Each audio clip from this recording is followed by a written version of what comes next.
The impudence, the audacity, the unmitigated gall of those knuckleheads of liberty podcasters, daring to voice opinions outside the mainstream of accepted thought. Listen if you dare. It's angry, it's funny, it's even sometimes sad, but it's always based on freedom and justice, as you will see. Here's our host, Jason McPhee. Welcome to the Knuckleheads of Liberty. We're coming at you on September 7th, 2022. Somehow we have managed to get through almost 2 years of the Biden administration. I don't know how we've done it, but somehow we're still standing. But we're going to take a break from that. We have a great guest today, and we're going to focus on education. But before we do that, let me introduce you to our panel. In our upper left-hand corner, we have Leon, the word Brathwaite, last word in Liberty. He is a retired engineer in the state of California. And our special guest today is Mike McShane of Ed Choice. And they are an organization that focuses on school choice. And we're going to let him talk to you about that. And my name is Jason McPhee. So before we, I guess as we get into that, this is one of the most important topics to us on the show. Gosh, as far as liberty goes, I can't think of anything more important than breaking the monopoly on, government monopoly on education. That seems to be where all the bad ideas flow from. So it's not necessarily forcing certain topics into the schools. It's just about getting choice. And so with that, Mike, do you want to tell us a little bit about your organization and what you guys do over there? Yeah, for sure. And thanks so much for having me on the podcast. It's great. I love the name. As soon as I saw the name of the podcast, I'm like, these are guys I want to talk to. This sounds great. So we're this group called Ed Choice. We're a nonprofit based in Indianapolis, Indiana. We were previously known as the Friedman Foundation for Education Choice, founded by the legacy foundation of Doctors Milton and Rose Friedman. Many of you listeners may be familiar with Milton Friedman, Nobel Prize winning economist, a designer of the Free to Choose series, which was super popular on PBS. Lesser known is his wife, Rose, who was quite an economist in her own right. But yes, unfortunately, when you happen to be married to one of the most brilliant economists of all time, you get second billing, which is unfortunate. But anyway, in a sort of very interesting thing, after the Friedmans passed away, they actually put a limit on how long we could use their name after their deaths. I think they had seen lots of other foundations where the children or grandchildren of the folks who the foundation was named after went in some crazy direction. And I think they would be spinning in their grave if suddenly, in 10, 15, 20 years time, it somehow became, the Friedman Foundation for Socialism or something like that. So they said, listen, we're not around to exert control anymore. So I think we had 5 years or something, and it was like 5 years, and then you have to come up with your own name. So we decided to get straight to the point, and we're Ed Choice. And so we are a mix of an advocacy and research organization devoted to trying to expand school choice. So we deeply believe that parents know their children best, and we would like to see them have the widest variety of possible options to educate their children. So we are not anti anything. If folks want to send their children to what we would call like traditional public schools, and that's the best environment for them, and they love them and their kid is thriving, dynamite. That's awesome. If they want to go to private schools, whether they're religious or secular, dynamite. If they want to go to public charter schools, dynamite. They want to homeschool, great. They want to find some other combination of these things, great. So we do a mix of advocacy work where we actually work generally with kind of local stakeholders to help them become better advocates for themselves, their families, their communities. And then we do stuff like what I do, which is research about the questions surrounding school choice and the education system more broadly.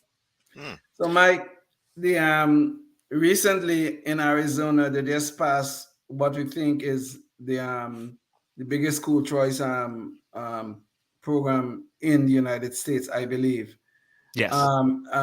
West Virginia may be heading in that direction. We're not sure about that as yet. So what do you guys think about this? Is this the kind of things that you guys want to see instituted all over the United States? Yeah, for sure. I mean, you look at a state like Arizona, they have made commitments across their education system towards educational choice. Within their traditional public schooling system, they have a big sort of open enrollment policy where students are able to enroll across district lines. So you want to go to the traditional public school, but it's the one in your neighboring district. In most states around the country, too bad. If you're not zoned, residentially zoned for that school, you can't attend it. That's not the case in Arizona. Now, there are other states that do that, but Arizona's made a commitment to that for a long time, and tens of thousands of children participate in that. They find the public school that fits them. I think state-wise, they have the largest market share for charter schools. I want to say probably now more than 20% of students attend public charter schools. Some of the best charter school networks, Great Hearts and Basis, were started in Arizona, and so they have this robust market there. And then, as you mentioned, they've been making a ton of strides in private school choice. So they have a long-running school voucher and tuition tax credit programs that have been in existence for more than a decade now.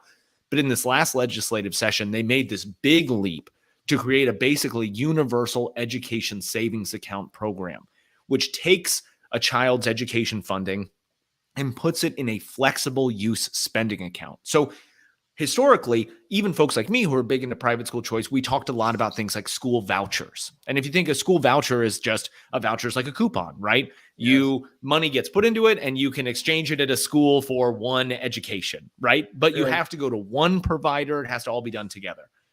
An education savings account, more like an HSA, for those of you that have it around your health insurance, puts that money into an account that has lots of different potential uses. So you don't just have to go to one provider.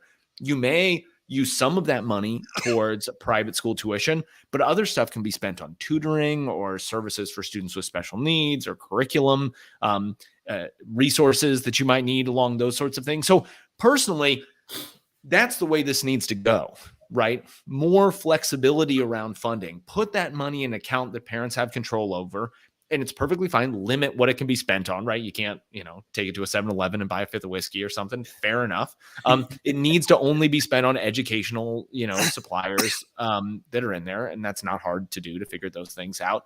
And then allow parents to pick and choose. Again, a lot of folks will probably choose private school tuition and they'll take all of their money and they'll send it to one place. A-okay, that's fine. Yes. But a fair number of folks will say, look, we need to pick and choose. We've got this great tutor here. We've got this great therapist here. We've got this great sports academy here. And they can really put together a dynamite, customized education for their child. I wanted to follow up real quick with something. You mentioned a couple of schools that you thought were, great charter school examples and stuff. What kind of metric do you guys look at when you're trying to decide if something is successful as far as a charter school option or private school option? The sort of free marketer in me, the first thing that I look at is, does demand exceed supply? Right. Okay. So chances are, you can, what's the, was it Bob Marley who said, you can fool some of the people some of the time, but you can't fool all the people all the time. Yeah. If we see these schools that consistently have massive waiting lists, and when they open new branches, they have massive waiting lists of them. To me, before I've looked at a single number, before I've looked at anything, I think, there may be something going on there, right? Yeah. Generally, people don't queue up around the block for something terrible, or at least if they do it, they only do it once. So as Milton Friedman would always say, how people are voting with their feet. Exactly. So the first thing that I look at is people voting with their feet. And again, we've seen this for decades in traditional public schools, right? Where you have dynamite public school systems that exist. People move there. People of means move there. So you see that sort of same thing that's there. Now, at the same time, I do look at other metrics. I don't necessarily weight them. You want to get a kind of full picture of what's going on there, but I do look at things like standardized test scores. I do look at things like, math and reading. You look at things like students taking college entrance exams. Are they taking the ACT, SAT, et cetera?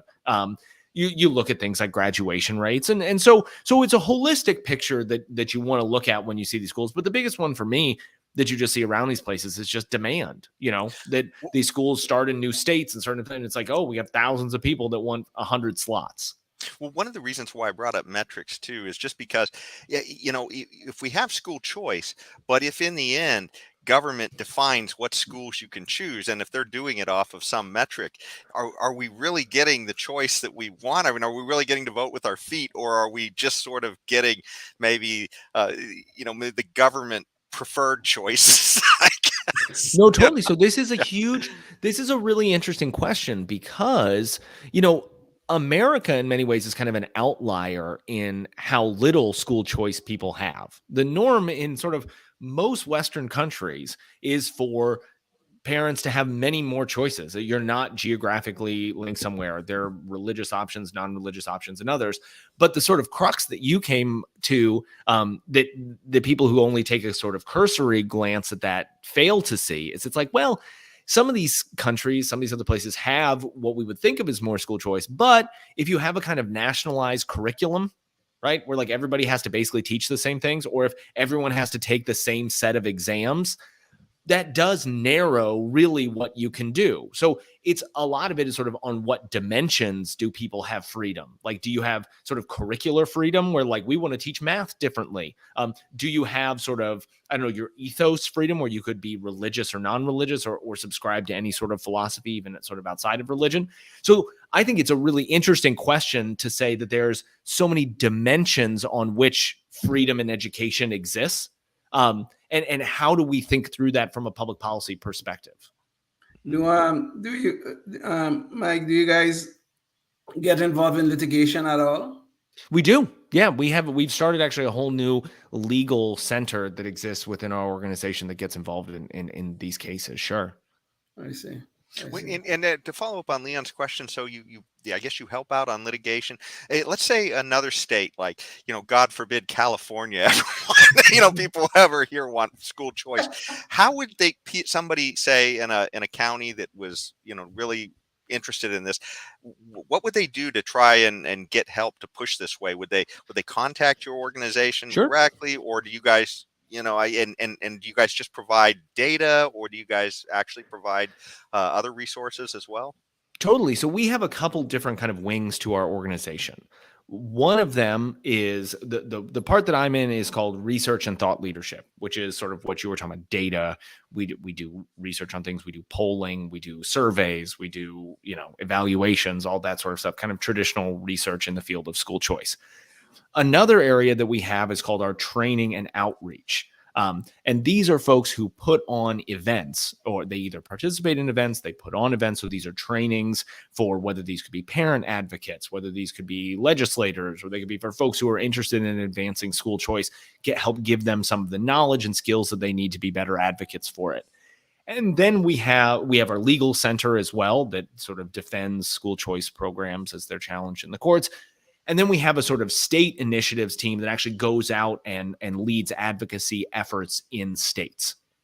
Now, because we're not an organization with infinite resources, we have to be kind of strategic about what states we choose to work in. And as much as I would love California to be one of those things, I don't know if it passes the old cost-benefiting test.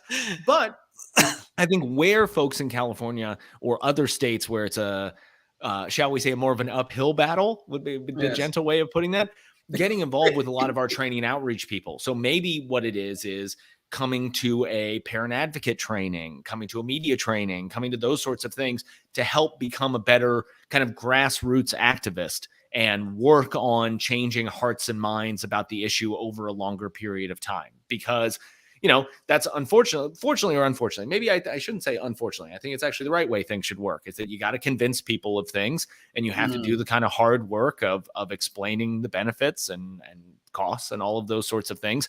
And so that would probably be for folks in California or things like that, getting involved at that sort of level would probably be where you want to start. So you talk about grassroots activism. Do you guys actually get involved in political campaigns? So we are a nonprofit. We're a 501c3 nonprofit. So we cannot, we don't endorse candidates. We don't really get involved in direct electioneering. What we tend to do is try and work with local coalitions that are trying to advance school choice and give them the resources, training, data, all of the stuff that they need to be better at what they do. Because frankly, school systems function differently in different states. The policies that might work in one state are not necessarily great for another state. So we really try to let our local partners lead and say, these are the problems that we have. These are the solutions that we wanted to come up with. And so we support them in that. We try not to be kind of top down explaining to them what, what's right and what's best, and then give them those sort of resources so that they can do those sorts of things. But it's not something that we would directly kind of intervene in. I see. Well, Mike, what are some of the examples, I guess, of successes you guys have had in pushing school choice in the United States and anywhere else too, for that matter? Sure. I mean, some of the places that you mentioned earlier, Arizona, Wisconsin, West Virginia, these have been big pushes in the last couple of years. Indiana, obviously, we're located in Indianapolis. We've played a really large role in the big expansions of school choice that we've seen there. So across all those places, and it's been a really interesting journey. I mean, EdChoice is now 25 years old. And if you think about it, the first kind of modern school voucher program starts in the early 90s in Milwaukee, Wisconsin. Cleveland, Ohio's added a few years later. But the real kind of growth in school choice programs, I think probably when EdChoice was founded, there was one, maybe two school choice programs in states across the country. And I believe it's a good problem to have that I keep losing count of it. I think we're over 70 now in 25 or 30 different states. So it's been a long journey. And a lot of these things started with very small programs. They were a pilot program here or a, very limited student populations there. But one of the beautiful things about advocating for school choice is that it's this wonderful kind of catalytic process that when 500 families get something, there are 500 more families that see it and say, oh my goodness, like we want that. How can we expand this? How can we keep it going? So it's been starting with relatively small programs and growing and growing and growing. Arizona is a great example of this, where some of its first programs enrolled just a couple hundred kids. And now 10 or 15 years later, it's something that goes statewide. Yeah. So do y'all run up against? I know you don't get directly into politics or electioneering as you termed it. Do you all guys run into the teachers unions anywhere in your work? And by the way, I was just going to ask about that too. Who are the usual suspects? Yes. We think of them as like the alphabet soup organizations, right? So you have the teachers unions, the administrators unions, the school boards associations, the retired teachers organizations, but those tend to be, they all kind of sing out of the same hymn book. But we run into them quite frequently. I see. Okay. What is their main thrust? I mean, is it just that they're really more about the I don't know, just about it being a jobs program? Are they trying to say that there's something specific they want taught in schools that school choice just wouldn't get to? To me, it seems like just a track record of failure that we're seeing out of the public schools, and why this horrendous fight other than just to protect jobs. I'm not quite sure what it is. Yes, look, so we can take this two ways. We'll do the we'll start by being charitable, and then we can perhaps take a different path. But I think that the most, if we want to be charitable to people who think differently than us, and I want people to be charitable towards me, so I try to be charitable towards people who think it. I think that there are a group of people who have a kind of philosophical affinity for the idea of public education. This idea that stretches back to folks like Horace Mann and others in the 1840s, that we will have, we are a nation with these common schools where all of our school children will come together in the same schools. They will be inculcated with these democratic values, with what it means to be an American, the sort of egalitarian, all of the things that has made America great. What rich or poor, black, white, everybody will come together in the same schools and they'll learn how to get along with one another. And that's what we should be striving for, this kind of uniform set of common schools that everybody belongs to and everybody attends and everybody learns the same thing. And that will lead to a more harmonious, successful society. So I think a lot of people believe that. And so they have problems with anything that deviates from that. Okay. So I don't think anyone can say that I wasn't charitable towards that. Right? Now tell us what you really think. Yeah, so what I really think yeah, because if you set me up this morning, I'll tell you what I really think. Yeah, exactly, right. So the thing is, right, is that I think that those people are nostalgic for something that never existed. That these schools don't exist for lots and lots of reasons, big and small. But this idea that American public schools are this great melting pot is wrong. This idea that they bring people together is wrong. The thing, like, none of that stuff is true, right? So like the schools don't match that vision.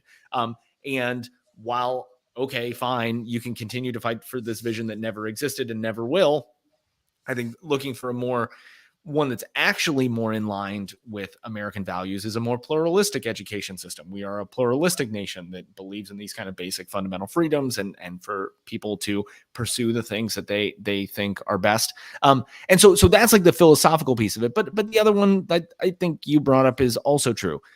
Teachers unions, administrators unions are organizations that exist to protect the interests of their members.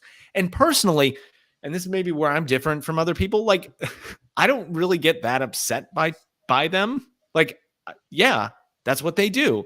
They're going to try and get the deal that's best for teachers or that's best for administrators. And once you sort of just get that, and when they speak sort of highfalutin things about how they want, that it's not true, you say, hey, listen, you're trying to get the best deal for adults.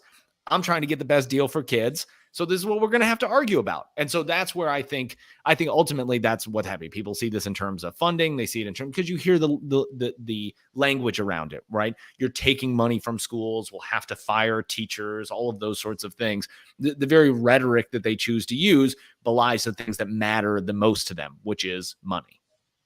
Mike, but even if we can take the charitable view here, now I don't, but let us assume that we could. Okay, how could anyone deny the failure, the disaster, the national disgrace that we are seeing in the public schools today? How could anyone deny it? And speaking, before you get going with that too, James, can you pull up the visual? Because when you say how can anyone, Ed Choice actually does polling as well. So go ahead. Yes. How could anyone deny the failure, especially within the urban centers of America?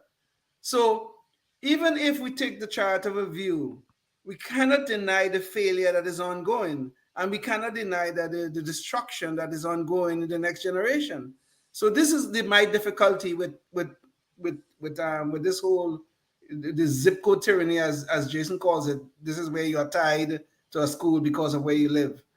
And I really wonder about these things. How could people be so delusional about what's going on and still hold on to this utopian view of where they want to take us in terms of education for the next generation?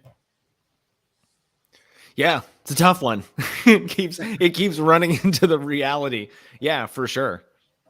Well, maybe it's not quite as bleak as you're saying, Leon, because at least according to these opinion polls that Ed Choice has here, at least most people don't think it's going in the right direction.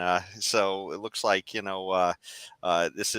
one is by local, state, nationwide. Do you feel that it's going in the right direction? And it looks like it's most people aren't thinking that way. So is that what you guys are getting out of this, Mike? Or yeah, for sure. And if you look on those, the parents are a little bit higher.